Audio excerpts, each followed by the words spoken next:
저희가 이제 성경 개론을 보는 이유는 뭐냐면, 우리가 성경을 볼 때, 이 뭐 숲과 나무라고 이야기하면 나무를 볼 때가 참 많이 있는 것 같아요.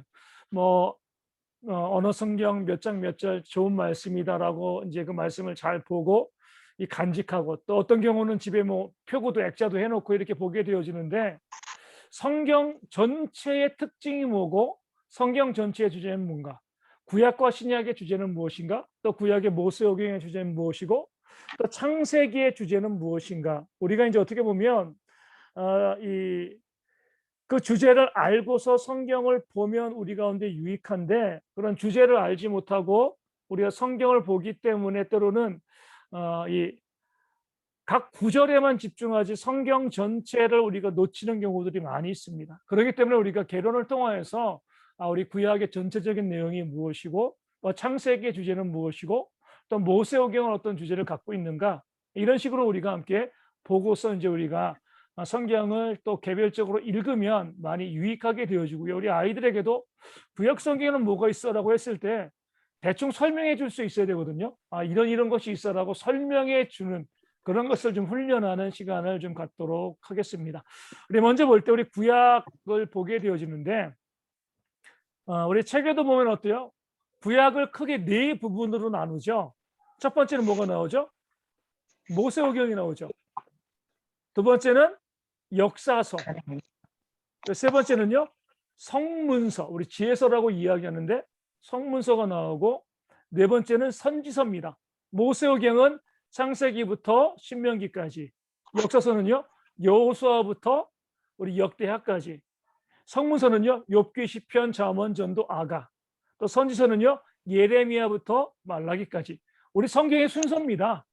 우리 이스라엘 백성들이 가지고 있는 이 구약 성경 순서는 좀 달라요. 다 39권은 맞는데 우리는 크게 주제별로 해서 모세오경을 이야기하고, 역사서를 이야기하고, 성문서를 이야기하고, 선지서를 이야기합니다.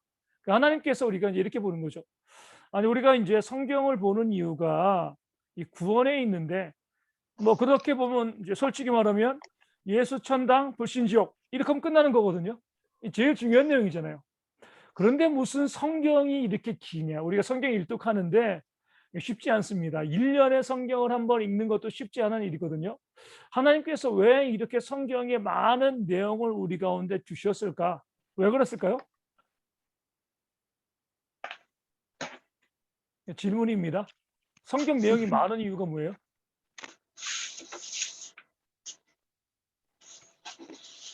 뭘까요, 우리 형 권사님?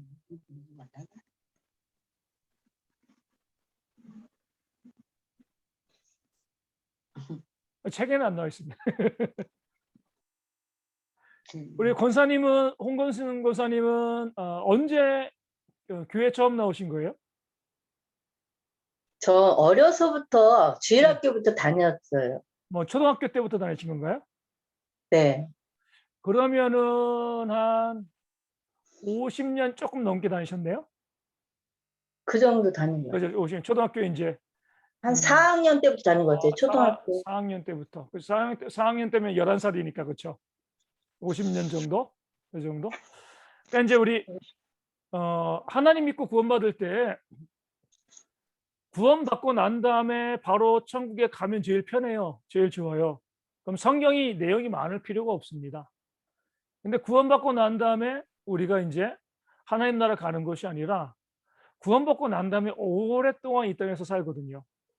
또 앞으로도 또 오래 더 사셔야 되는 거잖아요. 그렇죠? 그럼 우리가 이제 믿음 생활하는 그런 기간이 참 깁니다. 그 많은 믿음 생활의 시간 동안에 정말 많은 문제들이 우리 가운데 발생하잖아요. 개인적으로도 많은 문제가 있는데, 수십억 인구들이 수천 년 동안 그 많은 문제 가운데 있는데, 그 문제들이 우리가 헤아릴 수 없을 정도로 많습니다. 그 문제 가운데에서 우리가 문제를 잘 이겨나가고 온전히 신앙생활하기를 바라기 때문에 하나님께서 성경의 분량을 많이 주신 거예요. 그러니까 우리 가운데 너무나 많은 문제와 또 문제에 대한 답이 필요하기 때문에 그렇습니다. 그러니까 구원받고 바로 끝나는 것이 아니라, 구원받고 난 다음에 많은 시간 동안에 우리가 천국을 향하여서 믿음 생활을 해 나가기 때문에 하나님께서 그 성화의 삶을 위해서 성경의 많은 내용들을 우리 가운데 주신 거죠. 그래서 우리가 구약에 있는 모세오경, 역사서, 성문서, 우리 선지서 이 크게 이 네 종류의 말씀들이 필요한 이유가 있습니다. 모세오경은 뭐 때문에 주신 거죠? 원리의 원리. 우리가 구원의 원리, 또 예배의 원리, 신앙의 원리, 그 모든 원리가 우리 모세오경에 있는 거죠. 그래서 예전에 보면은 이런 책이 있었잖아요. 내가 배워야 할 모든 것들은 유치원에서 배웠다. 이런 책이 있습니다.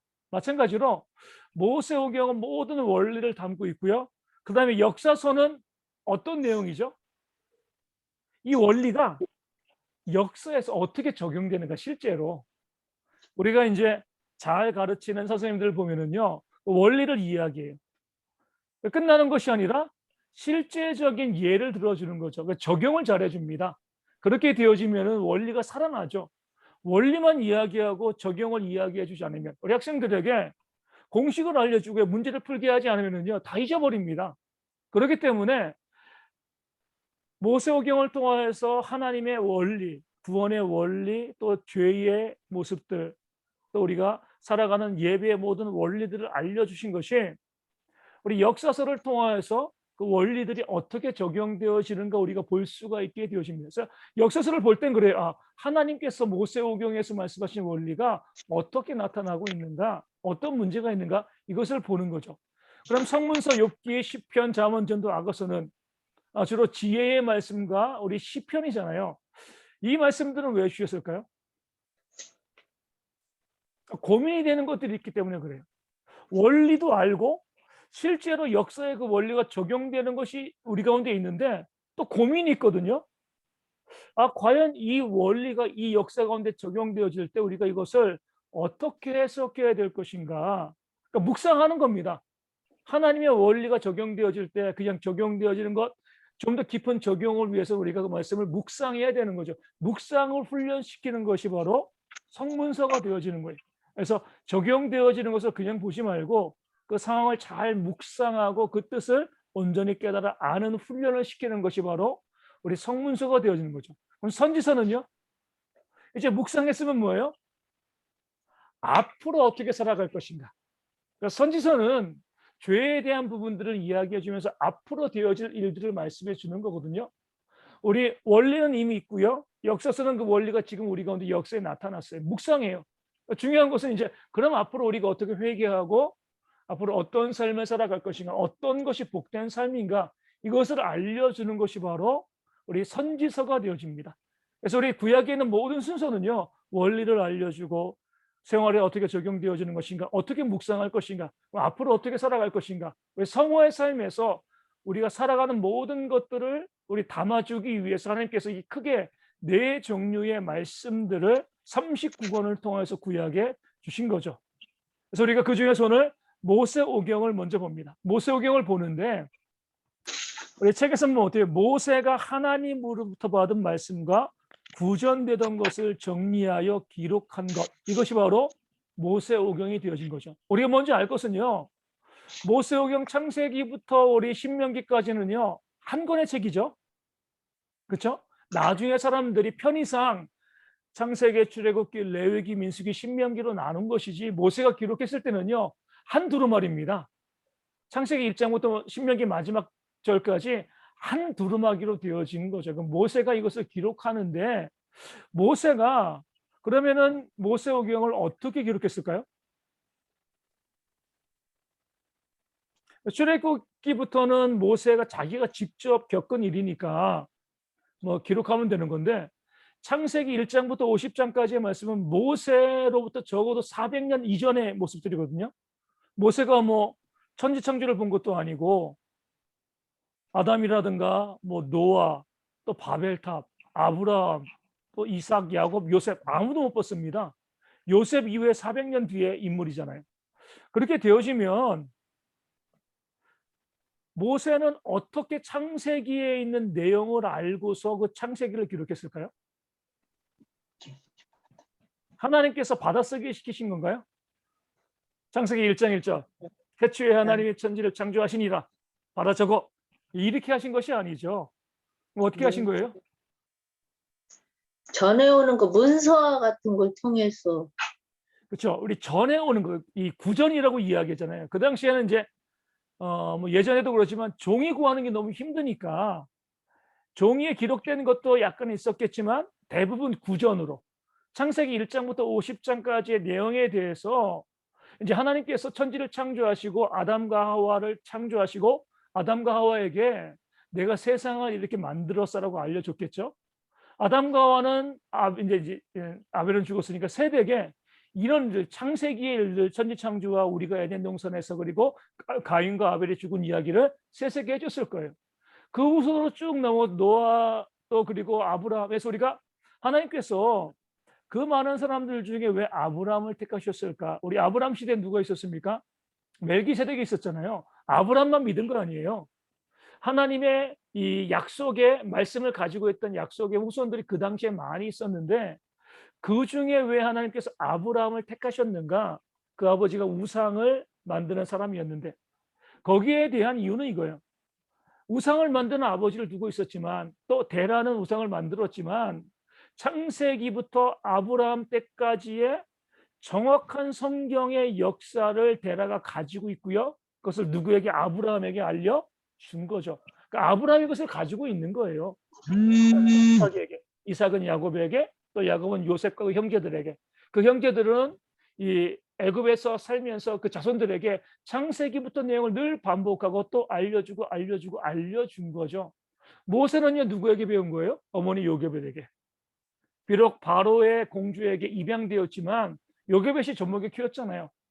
그 모세를 키우면서 어머니 요게벳은 모세에게 그 민족의 역사에 대해서 충분히 가르치고 알려주었을 겁니다. 그렇기 때문에 우리가 추측하기로는 뭐냐면 모세가 애굽에서 한 40년 바로의 왕궁에 있었잖아요. 어머니로부터 창세기에 있던 모든 내용을 들은 모세가 그 내용을 그냥 가지고 있지만은 않았을 거예요. 아마 애굽에 있으면서 이제 이 바로의 궁중에 있으면서 모세는 유대 학자들을 만났겠죠. 그래가지고 그들이 갖고 있던 성경의 창세기의 모든 내용을 듣고 아마 그것을 애굽의 궁중에서 어느 정도 이제 초고죠. 처음 원고를 모세가 가지고 있지 않았을까 이렇게 보는 겁니다. 그러다가 그것을 어느 시기에 완성했냐고 보면은 아마 이 미디안 광에서 40년간 뭐였겠어요. 모세가 그 40년간 미디안 광야에서 창세기를 거의 완성하지 않았을까라고 보는 거죠. 물론 그 창세기를 완성하는 과정 가운데 하나님께서 감독하신 거죠. 정확한 내용만 들어가도록 하나님 감독하시고 또 모세는 애굽의 이 궁전에서 바로의 아들로 있으면서 학문을 배웠잖아요. 기록의 중요성을 배웠을 거예요. 그러면서 모세는 자기가 창세기를 기록하고 난 다음에 출애굽의 모든 과정에서 자신도 기록했겠고 뭐예요? 분명히 옆에서 그 모든 것을 기록하는 사람을 뒀을 거예요. 그렇기 때문에 모세가 그 이후에 모세 오경에 있는 모든 내용을 자신이 갖고 있던 자료와 또는 자신의 출애굽부터는 자신이 직접 경험한 것이고 또 본 것이기 때문에 옆에 있는 사람들에게 기록하게 그렇게 모세가 했을 것이다. 이렇게 이제 바라보게 되어지는 거죠. 그래서 우리가 하나님께서 왜 굳이 모세를 택하셨는가? 왜 바로의 궁에서 모세로 하여금 40년간 있게 하셨는가? 창세기의 내용까지는요 얼마든지 암송할 수 있어요. 근데 이 출애굽기부터 뭐가 나오죠? 율법이 나오고 성막의 자세한 치수가 나와요. 이거는 자칫 잘못하면 구전으로 되어지지 않는 내용이에요. 그렇기 때문에 하나님께서 모세의 시대에 모세를 준비시켜서 그 이후로는 성경에 있는 내용들을 기록하게 만드신 거죠. 그래서 우리가 모세는 그가 갖고 있던 모든 자료를 가지고 또 자신이 사역할 때는 옆에서 성경을 기록하는 사람들 두고 또 그 뒤에 있는 모든 이 사람들도 마찬가지죠. 항상 이 기록하는 사람들이 계속 이스라엘 백성들 가운데 있었어요. 그러니까 그들을 통해서 성경이 계속해서 기록되어진 거죠. 신약 시대에는 모세와 같은 역할을 감당한 사람이 누구냐면 바울이죠, 바울. 하나님께서 열심히 성경을 배우고 바리새인이었던 바울을 택하여서 우리 복음서에 나와 있던 그 투박한 교리를 바울을 통해서 완전히 매끄럽게 완성시키신 겁니다. 그렇기 때문에 성경을 잘 알고 있는 바울이 필요했던 거예요. 그래서 우리가 쭉 보게 되어지면 우리 성경을 보면 이걸 알 수 있습니다. 바울과 같은 신학자도 필요하고요. 또 베드로와 같은 목회자도 필요한 거죠. 그러니까 우리 신학교에 가면 목회하는 분들이 있고요. 또 신학하는 분들이 있어요. 그러면 제일 이상적인 것은요. 목회하시는 분들은 목회만 하시는 거예요. 물론 신학자로부터 도움을 받죠. 하지만 목회하시고 신학을 공부하시는 분들은 신학에만 전념하시는 거예요. 그럼 서로 발달합니다. 근데 우리가 이제 욕심을 좀 내 가지고 우리 신학을 하시던 교수님들이 목회를 하시면 이 죽도 밥도 안 되죠. 교회도 힘들어지고 또 신학의 발전도 없어요. 그런 면에서 하나님께서도 성경을 기록하실 때도 모세와 바울처럼 성경을 기록하는 사람들을 세우기도 하시고 또 직접 선지자들처럼 사역하는 사람들을 또 세워 나가시도 하는 거죠. 그래서 이 두 가지의 특징적인 사람들을 세우셔서 이 성경을 기록하게 하시고 또 복음을 증거하게 하시는 겁니다. 우리 이제 창세기를 통해서 이제 이 창세기로 들어가는데 창세기 제목이 뭐죠? 우리 히브리어로 브레시트. 이건 뭐냐면 태초예요, 태초에. 그러니까 이제 히브리인들은 성경을 너무나 잘 알고 있으니까요. 그냥 이 성경의 첫 단어를 그 제목으로 쓰는 겁니다. 그러니까 태초에 브레시트 쓰는 거죠. 그럼에도 불구하고 히브리인들은 어때요? 성경을 너무나 잘 아니까 브레시트 막 이건 창세기구나 이렇게 알죠. 근데 이제 우리는 책에 제목을 붙일 때 어떤 첫 단어를 가지고 제목을 붙이는 경우들은 별로 없어요. 저도 설교할 때 뭐 첫 단어 가지고 설교 제목 뭐 하면 편하지만 그렇게 하지 않거든요. 항상 뭐 하는 거예요? 전체적인 주제가 무엇인가 이것을 보고 제목을 붙이는 거죠. 그렇기 때문에 이 성경이 히브리 성경이 헬라어로 번역되어질 때 70인역이라고 하거든요. 헬라어로 번역될 때는 뭐 하는 거예요? 그때는 이 다른 제목을 붙이는 겁니다. 그러니까 제목을 붙이되 우리 히브리인들처럼 첫 단어가 아니라 창세기 전체의 주제는 뭔가 했을 때 이제 히브리인 이제 그 헬라인들이 붙인 제목이 게네시스예요. 게네시스. 이것은 이제 기원, 창조, 뭐 세대 이렇게 의미하는데 이 게네시스가 영어로 말하면 뭐죠? 제네시스죠, 제네시스. 요즘 길거리에 많이 다니고 있는 제네시스 있습니다. 그렇죠? 그러니까 우리가 이제 보면은 길거리에 우리 제네시스 보면 아 저게 창세기구나 이렇게 보시면 되는 거예요. 같은 단어를 쓰고 있는 것이기 때문에 그렇습니다. 어떻게 보면 뭐 태초에란 단어보다는 창세기 이것이 창세기 전체의 주제에 더 어울리기 때문에 우리가 창세기라고 부르는 것이 더 합당하다 볼 수가 있습니다. 두 번째 이제 저자죠. 모세오경의 저자는 누구죠? 모세죠, 모세. 그렇죠? 모세. 예. 그러니까 뭐 창세기의 저자가 아니라 모세오경 전체, 모세오경을 통짜로 한 것이기 때문에 모세오경의 저자는 우리 이제 이 모세가 되어지는데 뭐가 문제냐면 우리 혜원이가 인사하고 있습니다. 뭐가 문제냐면 우리 문서설이라는 게 있어요. 문서설.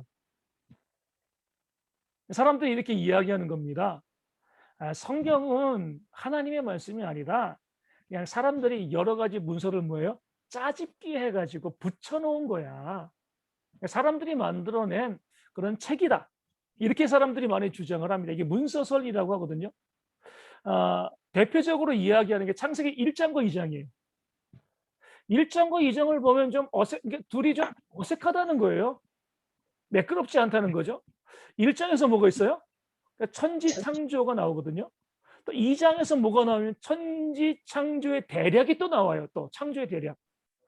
그러면은 1장에서 이미 이야기했는데 2장에서 또 이것을 이야기해?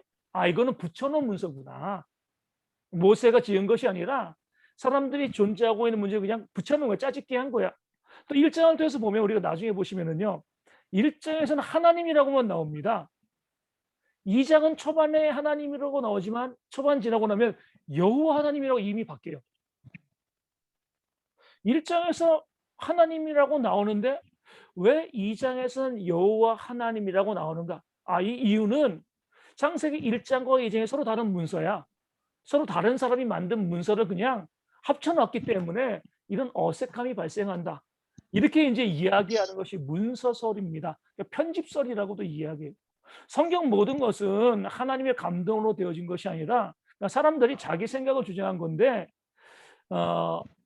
분량이 방대한 것들은 여러 가지 문서들을 함께 짜집기해서 맞춰 놓은 것이기 때문에 그래. 이렇게 이제 주장하는 것이 바로 문서설이 되어지는 거죠. 우리가 알아보게 되어지면은요. 우리 이 책에서도 보면 모세오경이 기록된 연도를 BC 기원전 1446년부터 1406년 이때를 광야 40년으로 보는데 그때 이 창세기부터 시작해서 모세오경이 기록되어질 것이다 이렇게 보거든요. 그럼 지금부터 몇 년 전이죠? 3,500년 전이거든요. 3,500년 전에 우리 한반도에서 뭐 이 A4지 한 장만한 문서가 혹시 있나요? 없죠. 우리 한번 생각해 보시면은요. 우리가 늘 성경을 보니까 뭐 성경이다라고 생각되어지던데 3,500년 전에 모세오경이 기록됐다는 건 대단한 겁니다. 그렇죠? 엄청난 분량은 엄청난 내용들이 기록되어진 거거든요. 그런 문서들이 없어요. 그럴 때 봤을 때 3,500년 전의 문학의 형식과 지금의 문학의 형식을 우리가 비교하시면 안 돼요. 당연히 3,500년 전 것이 뭐예요? 더 투박하죠. 그렇죠? 지금처럼 세련되지 않습니다. 우리 영어 문학도 우리 세익스피어를 통하여서 그것이 문학이 발달했다고 그러잖아요. 그 전까지 고대 문서를 보면은요, 엉성해요. 당연히 그럽니다. 점점 시간이 지나면서 문학 비평도 있고 글을 쓰면서 점점 문학이 세련되어지게 이렇게 오게 되어지는 것이지 지금부터 3,500년 전의 문서가 거칠어 투박해. 그러니까 편집돼서 이렇게 이야기하는 것 자체가 너무 웃긴 거죠. 오히려 그 문서들이 거칠다는 게 뭐예요? 거칠다는 것이 그 문서가 진짜라는 증거가 되어지는 겁니다. 그리고 창세기 1장과 2장이잖아요. 아무리 짜집기 해도요. 그 당시에 사람들이 문학이 좀 떨어졌다 할지라도 1장과 2장을 짜집기 하고 사람이 만들어낼 때 이름을 하나로 통일하지 못한다는 건 웃긴 거잖아요. 창세기 1장과 말라기처럼 많이 떨어져 있으면 모르지만 1장, 2장 붙어 있는데 1장에서 하나님이라고 쓰고 2장에서 여호와 하나님 쓰면 의미가 있는 것이지 의미가 있으니까 그렇게 한 것이지 거기에 대해서 문서를 그냥 짜집기 하고 그렇게 성경을 만든 사람들이 부족하고 어리석은 사람이다. 이렇게 생각하는 것 자체가 어리석은 거죠. 제가 그렇게 두 개 짜집기 하더라도 이름은 하나로 통일해요. 그렇죠? 과거의 사람들이 그 정도로 지혜가 없는 사람들은 아니거든요. 그런 면에서 봤을 때 성경에 투박하고 서로 어울리지 않는 모습들이 보여지는 것들은 오히려 성경이 진짜라는 것을 보여주는 증거가 되어지지 매끄럽지 않으니까 문학이 좀 뒤떨어져 있으니까 이건 짜집기 되어졌다라고 이야기하는 것은 너무 지나친 생각이 되어지는 겁니다. 우리가 성경 이 모세오경이 모세가 기록했다는 것 우리가 알 수 있는 결정적인 증거 우리 책에는 많이 나와 있지만 우리가 알 수 있는 결정적인 증거는 이거예요. 예수님을 믿기 때문에 그래요. 예수님께서 구약을 뭐라고 말씀하셨죠?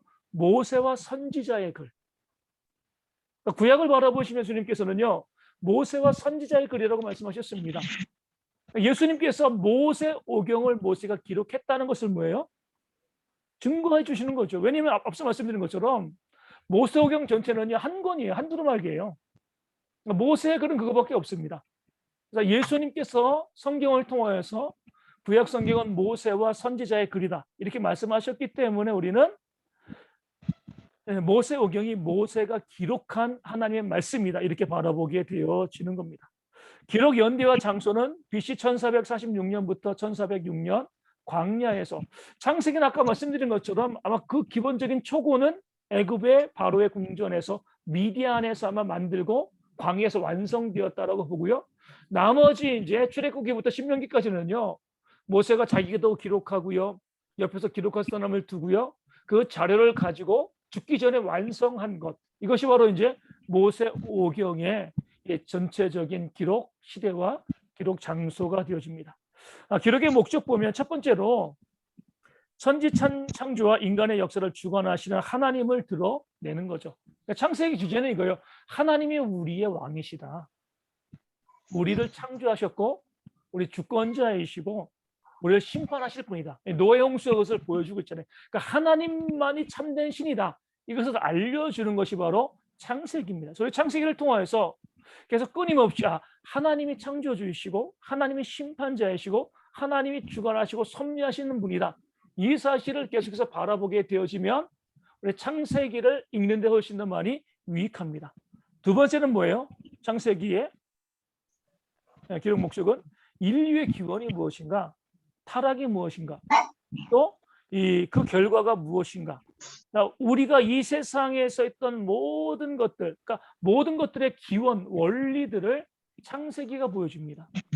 에덴 동산에서 우리 선악을 알게 하는 나무를 통해서 그 범죄, 그 죄에 대한 모든 모습들을 다 볼 수 있거든요. 그래서 우리 창세기를 통해서 보면은요, 성경이 가지고 있는 모든 원리들을 우리가 다 파악할 수 있습니다. 세 번째로 보면 창세기에서 알려주는 것은 하나님께서는 뭐 하시는 분이에요? 약속을 하시는 분이고 그 약속을 그대로 이루시는 하나님이시다. 그러니까 끊임없이 에덴 동산에서부터 우리에게 약속하시고 약속을 이루시고 약속에 순종하는 자에게 복을 주시고 불순종하는 자들에게 벌을 주시는 그런 하나님의 모습을 우리 창세기는 보여주고 있고요.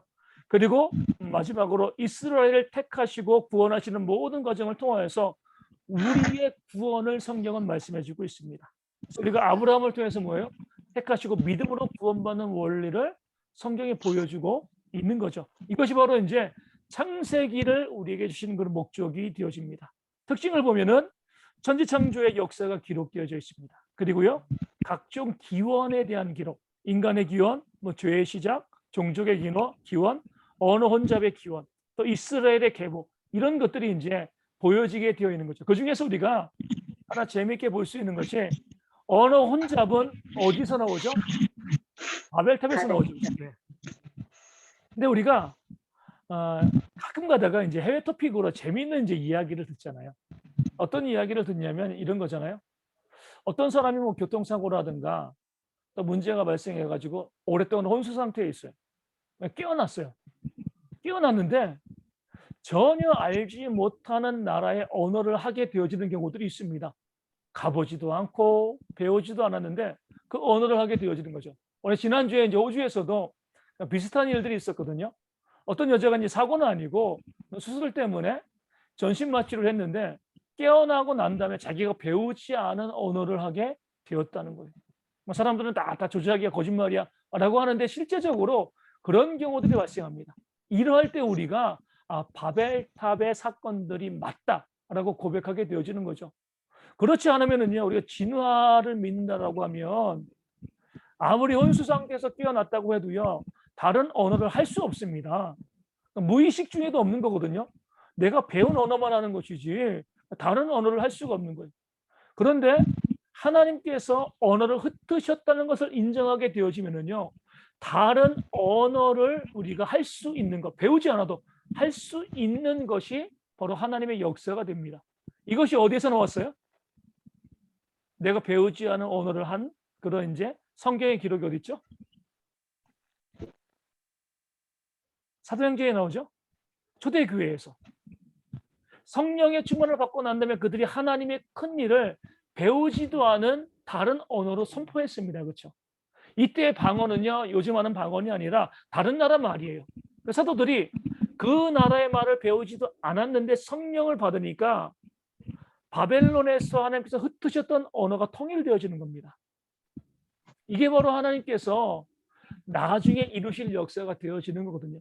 그러니까 바벨탑을 통하여서 언어가 갈려진 그 기초를 보게 되어지고 언어가 통합되어짐을 통해서 뭐예요? 하나님께서 이 땅 가운데 마지막으로 심판을 이루실 것들을 또한 바라보게 되어지는 겁니다. 인간의 족보가 창세기에 있고요.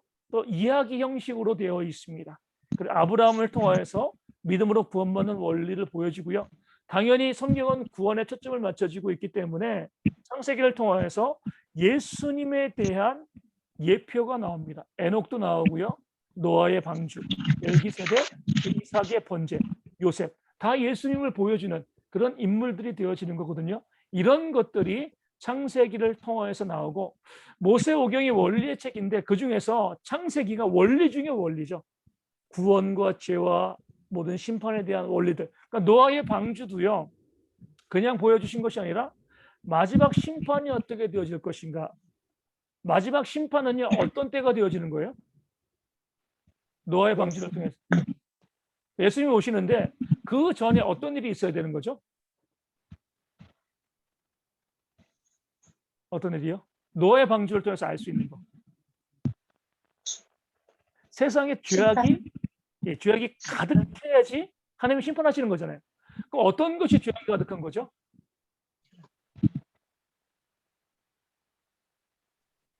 어떤 것이죠? 하나님의 아들들이 사람의 딸들의 아름다움을 보고 자기들이 좋아하는 대로 자기들의 아내를 삼은 거예요. 몰라. 그렇죠? 우리 이렇게 보는 거죠. 세상은요 항상 악했습니다.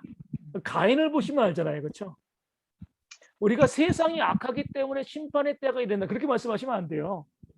세상은 항상 악했어요. 소돔과 고모라 때도 얼마나 악했어요.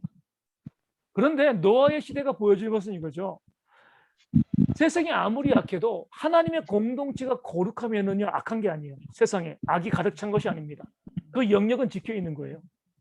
그런데 하나님의 공동체가 죄에 물들면은요, 그럼 세상에 죄가 가득 찬 겁니다. 그래서 노아의 시대는요 하나님의 아들들이 사람의 딸들과 결혼함을 통해서 그들의 우상을 배워서 믿음의 거룩한 공동체가 무너지니까 죄악이 가득한 것이 되어지고, 그래서 뭐예요? 심판이 있는 거죠. 마지막 때도 마찬가지입니다. 우리가 요즘 교회들이 점점 세속화되고 타락되어지잖아요. 그게 뭐예요? 그게 바로 노아의 시대에 하나님의 아들들이 사람의 딸들과 결혼하는 겁니다. 우리 바라고 소망하기는 뭐 교회가 확장되어지면서 복음이 더욱더 많은 사람들에게 들려지기를 바라지만, 마지막 주님의 심판이 이 땅 가운데 임하기 위해서는요 노아의 시대를 통해서 보면 어때요? 교회는 점점 무너져야 돼요. 그러니까 점점 교회가 힘을 잃어가는 거죠. 물론 모든 교회가 그런 건 아니에요. 노아가 남아있던 것처럼 심판을 예비하는 거룩한 교회들은 있어요. 그럼 전체 사이즈는 어때요? 점점 줄어들고 그 교회가 세속화되어지고 교회에 세상의 죄가 들어오게 되어지는 거죠. 이것을 노아의 홍수가 우리 가운데 보여주고 있는 겁니다. 그러니까 모든 원리들을 창세기는 우리 가운데 보여주고 있는 거죠. 그래서 창세기를 통해서 보면은요 구원과 심판의 모든 원리들을 우리가 발견해낼 수 있습니다. 출애굽기 두 번째 보면 제목은 이 쉐모트예요. 히브리어 제목은. 왜냐면은 처음에 출애굽기 뭐로 시작해요? 가나안 땅에서 애굽에 들어간 사람들의 이름을 기록합니다. 그러니까 이름들, 그런 의미에서 쉐모트로 시작하는 거죠. 그런데 이제 헬라어는 뭐죠? 엑소도스, 그렇죠? 탈출이 탈출. 우리가 보면은 이 제목도 약간 좀 어울리지 않아요. 그러니까 출애굽기에는 세 부분으로 구성됐거든요. 뭐죠? 출애굽. 그다음에 뭐 있어요? 율법. 십계명을 포함한 율법. 세 번째는 뭐가 있어요? 성막. 이 세 가지가 다 있습니다. 근데 사람들은 출애굽기를 대충 뭐라고 생각하냐면 율법이랑 성막은 생각하지 않고요. 우리 출애굽기에는 출애굽의 역사가 있어 이렇게 생각을 하거든요. 왜냐하면 출애굽기가 장애잖아요. 장애. 뭔 장애요? 성경 일독의 장애가 있습니다. 창세기 말씀 재밌게 잘 읽습니다. 출애굽기에서 출애굽기 이제 이 애굽에 있는 10가지 지향 홍해 재밌어요. 홍해를 건너와 가지고 가나안 이제 이 광야로 들어가게 되어지면서 그다음부터 뭐가 나와요? 율법이 나오죠. 이때부터 성경 읽기가 싫어지는 거예요. 힘들어지는 거죠. 그렇죠? 그 전까지 역사가 나올 때 참 재밌게 읽었는데 갑자기 하나님의 법이 나오고 율법이 나오고 성막이 나오고 레위기의 제사가 나오면서 너무 힘들어지는 거예요. 그러니까 사람들이 성경을 읽다가 창세기 잘 읽고 출애굽기 잘 읽다가 율법이 나오면서 또 덮어둡니다. 그래서 올해 성경 읽도 끝. 그 다음에 또 어때요? 다시 성경 읽어야지. 창세기 잘 읽어요. 그리고 이제 애굽 잘 읽습니다. 홍해 건너고 나면 율법 나오면 다음에 읽어야지. 또 끝. 이제 교회 다니면서 출애굽기 내용 끝까지 가는 사람들이 많지가 않아요. 사람들이 생각하기로는 출애굽기에는 출애굽의 역사만 있어. 율법이란 성막은 안 읽거든요.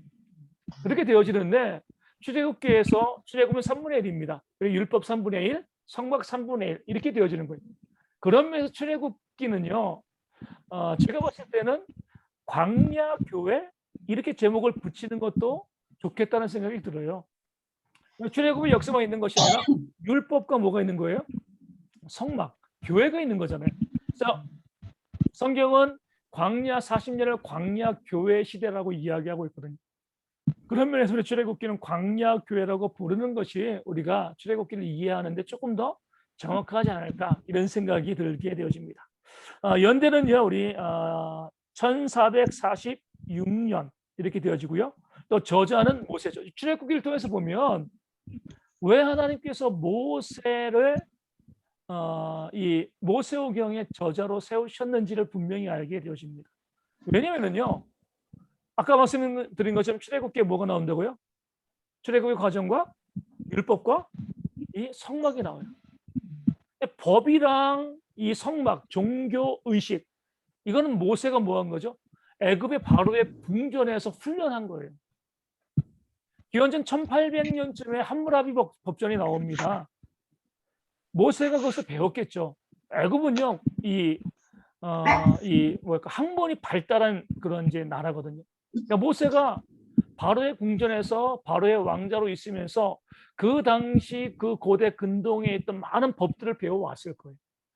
또 다른 종교의 구조, 뭐 이 신전의 형식들, 신전의 건축들, 또 예배의 모습들 모세가 다 배웠을 겁니다.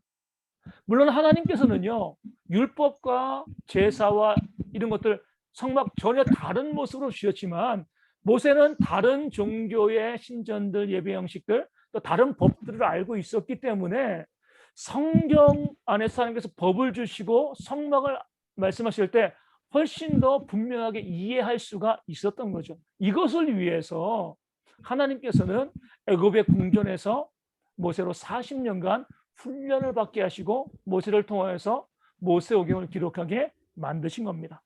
원래 출애굽기의 이제 목적과 특징을 보게 되어지면 출애굽기는요 성화의 전 과정을 다 보여준다 이렇게 보시면 좋아요. 출애굽기에서 우리가 가장 먼저 볼 수 있는 게 그러면 출애굽기는 가장 먼저 무엇을 보여주냐면 십자가와 믿음을 보여줍니다. 이게 뭐죠? 십자가와 믿음. 출애굽기에서 뭘까요?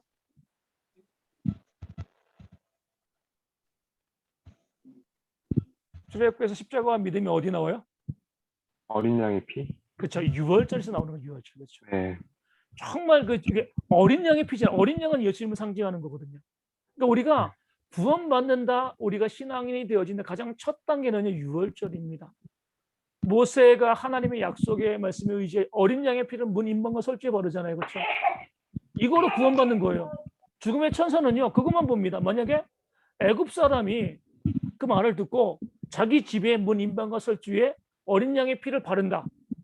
그럼 그 아들이 죽어요, 안 죽어요? 안 죽어요. 그렇죠? 예. 그 약속의 말씀을 믿은 거죠. 그 안에서 이 어린 양의 피를 바른 집 안에 있는 사람이 얼마나 뭐 착한가, 얼마나 신실한가 이거 따지지 않습니다. 뭐만 봐요? 피가 발라져 있는가 없는가. 행위로 구원받는 건 아니잖아요. 그렇죠? 오직 믿음으로. 그 말씀을 믿고 구원받는 거죠. 어린 양의 피로 구원받는 것을 출애굽기가 보여주고요. 그 다음에 구원받은 사람들이 뭐 하는 거예요? 세례받죠. 세례는 어디서 나와요? 출애굽기에서? 어디서 나오죠? 홍해를 건너는 거? 홍해죠. 물 아래로 지나가는 거예요. 그러니까 출애굽기가 그 과정을 쫙 보여주는 거예요. 단순히 그냥 그런 역사가 있어서 이것이 아니라 믿음으로 구원받은 사람들이 뭐 하는 거예요? 홍해로 지나가는 것을 통해서 세례를 받는 겁니다. 우리 쭉 보시면은요. 구원받은 사람이 세례받는 거예요. 그렇죠? 그러니까 세례가 구원 주는 게 아니에요. 구원받고 먼저 구원받고 세례받는 겁니다. 결혼도 그러잖아요. 결혼하고 사랑하나요? 사랑하니까 결혼하는 거죠. 그렇죠? 우리가 구원받았으니까 우리가 세례를 받아요. 근데 가톨릭은 거꾸로 이야기하죠. 세례를 받아야지만 뭐예요? 구원받는 거예요. 성경을 거꾸로 가는 거예요. 출애굽기는 아니라고 이야기하는 거죠. 먼저 믿음으로 십자가의 피로 구원받은 사람들이 세례를 받는 것, 홍해를 지나가는 겁니다. 그 홍해를 지나가고 나면 그 광야 교회로 들어가는 거예요. 그렇죠? 그러니까 우리가 세례는 교회로 들어가는, 그러니까 우리가 세례 받는 것은 교회의 표현이 되어지는 과정이잖아요. 이것을 성경 출애굽기는 보여주고 있습니다. 광야 교회로 들어가면 하나님께서 무엇을 주시는 거죠? 비로소 율법, 말씀을 주시는 거예요. 그렇죠? 너희가 구원받은 자이니까 이렇게 살아라. 율법은 처음부터 어떤 방식으로 주어지면 구원받기 위해서 주어진 게 아니잖아요. 너희가 이미 믿음으로 구원받았어. 세례도 받았어. 교회에 들어왔어. 구원받은 사람이기 때문에 이렇게 살아. 이게 바로 이제 율법의 의미죠. 그런데 예수님 당시에 바리새인들은 어떻게 이야기했어요? 율법을 잘 지켜야지만 구원받을 수 있어. 거꾸로 갑니다. 우리 출애굽기는요, 분명하게 순서가 분명해요. 유월절 믿음의 구원, 세례, 교회, 율법이에요. 그런데 바리새인들은 또 이 갈라디아 교회 교인들에 있는 그런 율법주의자들은요, 아니야, 율법을 지켜야지만 너희가 구원받을 수 있어. 이렇게 이야기하는데 성경은 아니라고 출애굽기가 말씀하고 있는 거예요. 요즘도 많은 교회에서 그렇게 이야기하잖아요. 너희 헌신해야지 구원받을 수 있어. 율법을 지켜야지 구원받을 수 있어. 뭐 해야지 구원받을 수 있어. 행위로서 자꾸 구원을 이야기하는데 우리 출애굽기는요, 단호하게 거절합니다. 먼저 믿음으로 구원받는 거예요. 구원받은 자들에게 하나님께서 복을 주시기 위해서 율법을 주신 것이지 율법으로 구원받을 수 있는 것이 아니다. 이 사실을 출애굽기가 보여줍니다. 그리고 난 다음에 출애굽기에서는요, 우리 믿는 사람들이 이 교회 안에서 살아도 뭐 해야 돼요? 먹고 살아야죠. 경제에 대한 부분들을 출애굽기는 말씀하고 있습니다. 경제에 대한 부분들은 뭐가 나오죠? 출애굽기에서 우리 믿는 자들에게 알려주는 믿는 자들의 경제 원리.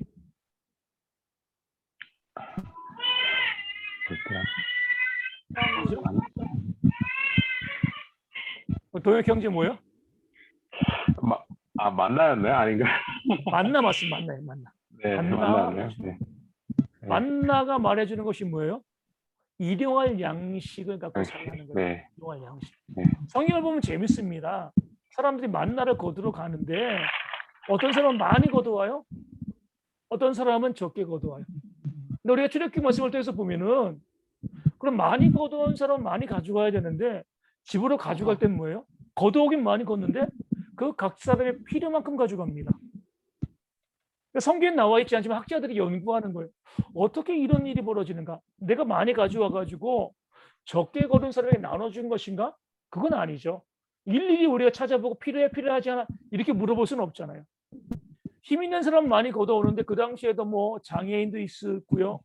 또 힘 약하고 또 많이 걷어오지 못한 사람들도 있을 거 아니에요. 학자들은 이렇게 해석을 하는 거죠. 들에서 만나를 걷어와서 한 군데 모아놓고 각자 거기서 자기의 집에 필요한 것만큼 만나를 가져갔을 것이다. 이렇게 이야기해요. 어떤 사람들은 그것이 싫어가지고요. 내가 많이 걷어왔는데 내가 왜 이걸 나눠줘야 돼? 자기 집으로 가져간 사람이 있어요. 많이 걷어왔다고 많이 먹을 수 있나요? 그거 아니잖아요. 남겨두잖아요. 그것은 썩고 벌레가 나는 거죠. 그렇기 때문에 만나는 무엇이냐면 우리에게는 일용할 양식이 있고 그것을 공급해 주시는 분은 하나님이시라는 거예요. 많이 우리가 번다는 건 뭐예요? 그렇지 못한 사람들에게 나눠주라는 거죠. 이게 많이 버는 것의 의미, 만나의 경제 원리죠. 그래서 우리가 믿음의 공동체 가운데 있다는 건 이거예요.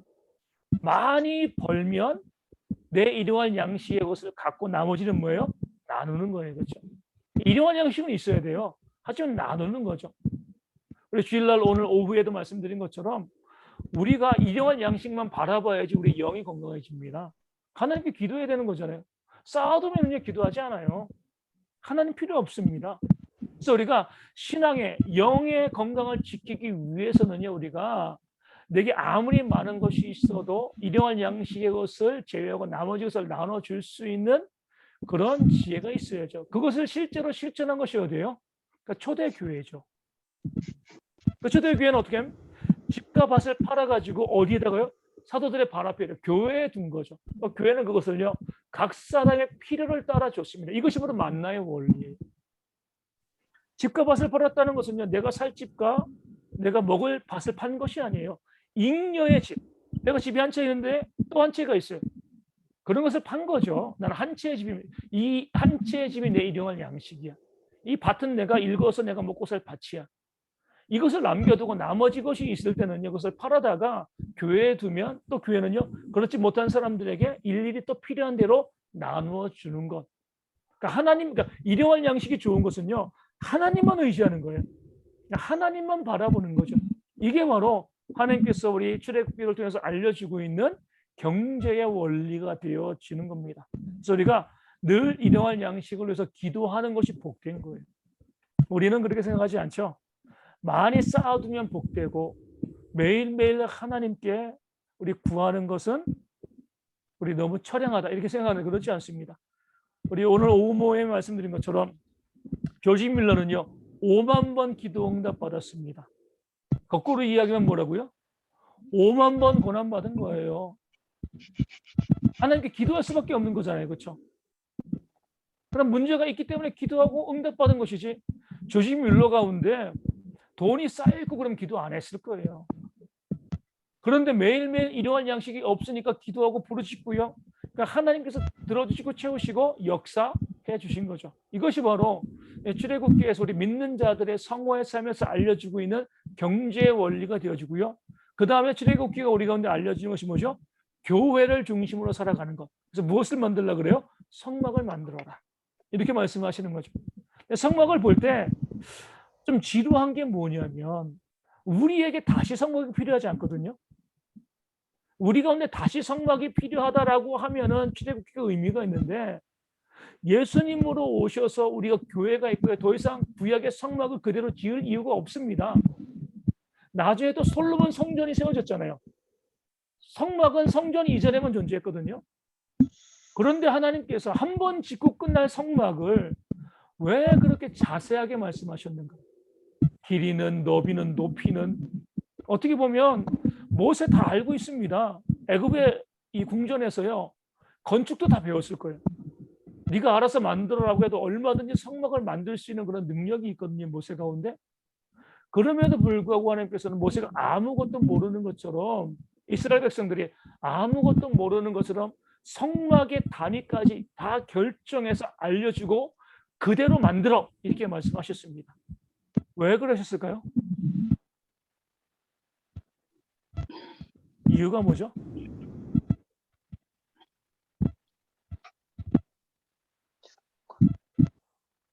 순종인가요? 그렇죠. 순종이죠, 순종. 우리가 알고 있는 지식 동원하지 말라는 거죠. 하나님께서 명령하신 대로 교회를 세워. 너희가 세상에서 배운 대로, 세상의 방식대로, 세상의 지혜대로 이렇게 하면 되겠다. 저렇게 하면 교회가 유익할 거야. 이렇게 하지 말고 하나님께서 알려주신 대로 그대로 정확하게 교회를 세워가는 것이 하나님 보시기에 합당한 것이다. 오늘 우리도 그러잖아요. 많은 사람들이 교회를 세워감에 있어서 좀 헛되게 또 자기의 생각대로 교회를 만들어 가는 분들이 많이 있는데 그러지 말라는 거예요. 우리가 그렇게 하나님께서 많은 양의 이 장수를 할애하면서까지 성막에 대해서 그렇게 말씀하신 이유는요. 이제 이 성막의 기구들, 성막에 대한 의미도 있습니다. 의미도 있지만 더 중요한 것은 하나님이 명령하신 대로 순종하며 세워갈 때 교회가 바로 세워진다. 이 사실을 성막이 보여주고 있습니다. 마지막으로 출애굽기는요. 결국에는요. 어디로 가는 거예요? 가나안 땅이죠. 요단을 건너서 우리 가나안 땅. 요즘에도 믿지 않은 사람들도 우리 죽는다는 것을 뭐라고 표현해요? 요단강 건너간다라고 표현합니다. 교회에서는 더 이제 분명하죠. 결국에 이 광야교회로 끝나는 것이 아니라 이 가나안 약속의 본향으로 가는 것, 이것이 교회의 목적이죠. 그러니까 출애굽기에서는 결국 늘 우리가 천국을 바라보면서 이 약속된 본향을 바라보면서 신앙생활을 하는 것이 우리의 믿음이다. 이 사실을 출애굽기가 보여주는 거죠. 그러니까 성화의 전 과정을 다 보여주는 것이 출애굽기가 되어지는 겁니다. 우리 출애굽기 이제 책에서 보면 역사적인 배경 때문에 이집트의 고왕국, 중왕국 나오는데 읽어보시면 재밌습니다. 그래서 우리가 1446년도에 출애굽했다라고 이제 우리가 이제 그 추정하는 것은요. 솔로몬이 성전을 지으면서 그 성경에 나오거든요. 우리 400 몇십 년 전에 그것을 기준으로 했기 때문에 1446년이 나와요. 물론 이제 고고학자들은 약간 좀 반대를 합니다. 왜냐면은 1400년대에는 가나안 지역이 청동기 시대였고 그때는 성이 없었어. 이제 이 고고학적으로 발굴해 보면 그런 뭐 여리고와 같은 그런 성이 없었어. 아마 200년 뒤인 1200년 중반이 아닐까 이렇게 이야기하는데 발견 못했다고 해가지고 없는 건 아니죠, 그렇죠? 그래서 우리가 성경에 나와 있는 대로 1446년 이집트에 그 이제 이 왕이 있을 때 이 그 시대에 이 나와 있는 모든 증거를 보면 뭐 이제 셈적을 학대하고 또 이 성읍을 만들게 하고 모든 것들이 성경과 세상 역사들이 조화되어지는 부분들을 우리가 보게 되어집니다. 물론 더 세상 역사가 밝혀져야죠. 고고학적으로. 그것을 통해서 1446년부터 1406년 물론 약간 틀릴 수도 있어요. 하지만 이 시대에 하나님께서 모세를 통해서 모세오경을 기록하게 하시고 이스라엘 백성들에게 광야의 생활을 통해서 우리 가나안 땅으로 가게 하셨다. 우리가 이렇게 말씀을 보시면 되겠습니다. 혹시 우리 이제 창세기 출애굽에서 질문하실 내용이 있으신가요? 괜찮습니까? 네, 우리가 이제